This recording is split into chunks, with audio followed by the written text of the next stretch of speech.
nice there. That'll be a craft fair there. That'll be very nice. Have a walk along later, I'm sure. It gets very, very busy, as you can imagine, with people coming down to the waterfront here. Often, no doubt there'll be things like street entertainment here today as well. Yeah, this dark stone building in front of us was once the pilotage office. The pilots were the men who guided the ships in from the bay. They knew the sandbanks really well, for example. No more pilots are needed, of course, to bring those paddle steamers in. So it's now become a very nice brasserie called Woods Brasserie. Yorkshire-based fish and chip emporium down there on your left. And this, by the way, is a very nice Indian restaurant here called the Spice Merchant, formerly a hotel. But they're all good. All good. The next stop is called Techniquest. Anybody for the Techniquest stop, please? Nobody? Okay. So on the left now is Techniquest, a hands-on science exploratory. You can see the stars in the daytime there at the planetarium by the entrance. 160 exhibits in there. You can blow square bubbles, you can launch a rocket, you can play a harp with no strings, a laser harp. And the biggest discovery for adults is how wet children can get. So if they don't come out of there soaked to the skin, having discovered how to fly, this is the most range in the world, next to the Bay of Bengal, between 30 and 40 feet. If they look just like this, at the tide was out, up to half a mile away, all you'd see here would be nothing but dirty, stinking mud. Crucial to the development of Cardiff Bay has been the creation of a permanent waterfront. To do that, they built a barrage with that green grassy bank there across the entrance, with 2 sails halfway across, and the lock gates at the far end. I see the little gate in the upright position of the Lincoln craft.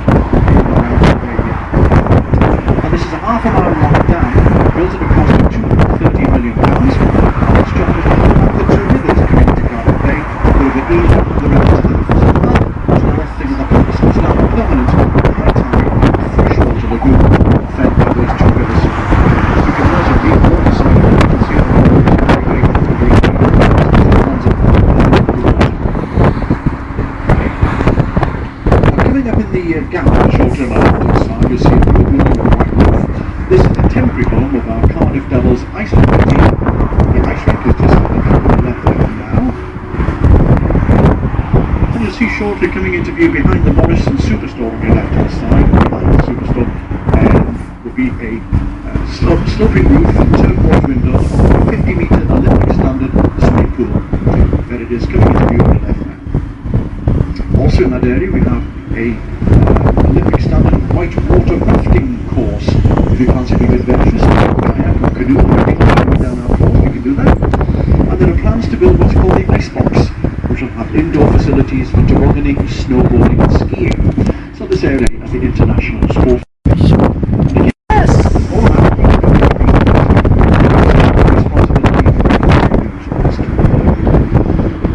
there's more to see, but we can look straight through the front of the bus shortly, across the water, shooting down a little white carriage with a white house and the lakes.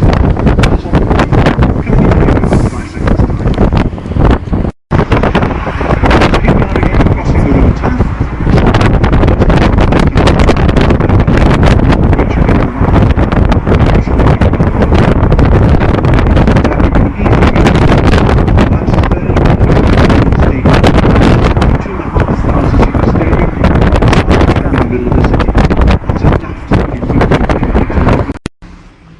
People living there are getting a bit cross with me now because instead of calling it Alto Russo, high luxury, I refer to those as the Gasworks flats, which doesn't have quite the same ring about it, does it? Here on the right is the John Lewis department store, which I'm going to tell you more about because we have a dedicated stop for this shopping area and a bit later on in the tour. We're going to be back another day. Now earlier on, right at the beginning of the tour, I did ask that you remain seated throughout the tour. Thank you for all doing it so far. This is especially important now, because if you're more than 6 foot tall and standing up at this point, this is where we say goodbye. One of the low bridges on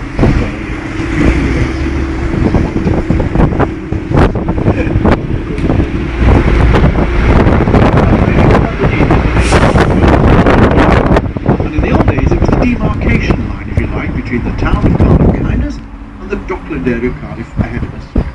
At one time, there were more than 300 deep pit coal mines to the valleys of the north of Cardiff. Today, following the decline of the coal industry and the closure of the collieries, I'm afraid there's not one single colliery left in the South Wales mine. feel. And of the 6 huge docks down in Cardiff, only 2 are still operational. It's true to say that by the end of the 1980s, much of the southern area of Cardiff ahead of us was virtually derelict, a no-go area. This couldn't continue, so in 1987 the Cardiff Bay Development Corporation was formed, and its job to regenerate a huge area on the southern part of Cardiff. So for the next 20 minutes or so, you're going to find out why Cardiff is now known as one of the fastest growing capital cities in Europe. We're going to take you on the former market area, which is now been renamed Cardiff Bay.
Run by a Spanish company called Celsa, and they manufacture steel products for the construction industry. You can see some of their products right up there on the left hand side. But directly ahead of us, beyond the trees here, we've got the docks of today. Only 2 survive, as I mentioned. They're called the Alexandra and the Roath Dock. I've got to go through the coal on the dockside.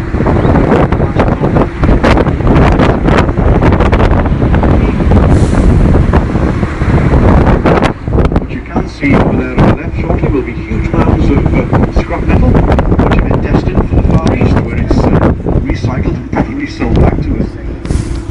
Also on the docks there you've got things like dredged sand, timber, concrete, and general products now come in and out of the port of Cardiff. And these days about 900 ships a year make use of Cardiff docks. Now that sounds quite a lot, doesn't it? But back in Victorian times, 900 ships a month would be coming in and out of here. Much busier in those days.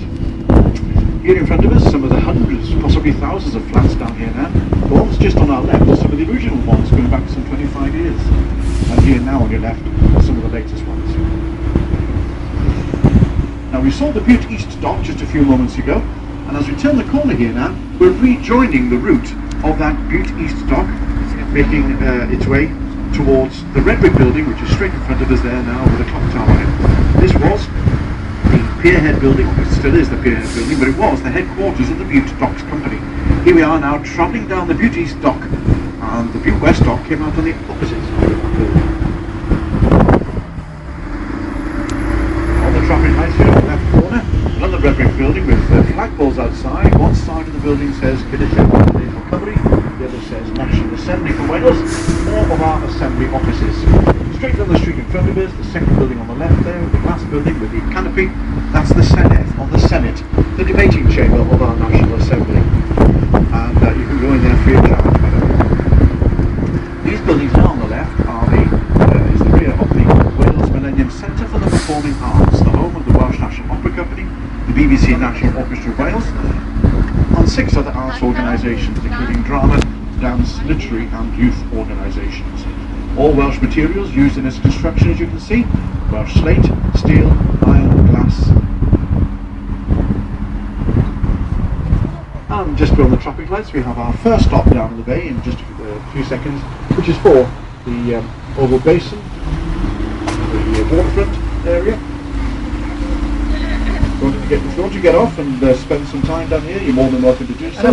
This is a pass here every half an hour. We're due here at 25 minutes past the hour and 5 minutes to the hour throughout the day. If you're not wanting to get back to the castle, don't forget our last bus back to the castle is at 5 minutes to 5 this afternoon.